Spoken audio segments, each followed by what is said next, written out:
Mobile থো তোরা আওয়ামী লীগের mobile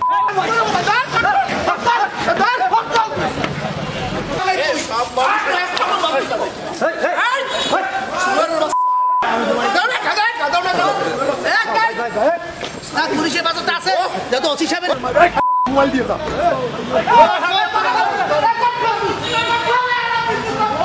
আপনারা অবগত আছেন, আজকে আমরা 5 জনকে অ্যারেস্ট করেছি। তার ভিতরে একজনের নামে ওয়ারেন্ট আছে এবং বাকি যে 4 জন আছে, আমাদের পিরোজপুরে 2টি নাশকতার মামলা আছে।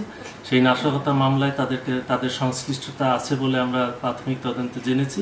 সেই হিসাবে তাদেরকে আমরা অ্যারেস্ট করেছি এবং আমরা বিজ্ঞ আদালতে তাদেরকে প্রেরণ করব। এটা আমরা তদন্তের সাথে এখন বলছি না, আমরা জিজ্ঞাসাবাদ করব, যদি পারি আমাদের তথ্য আমরা পেয়ে যাই তবে তাহলে আজকেই আমরা দিয়ে দেবো।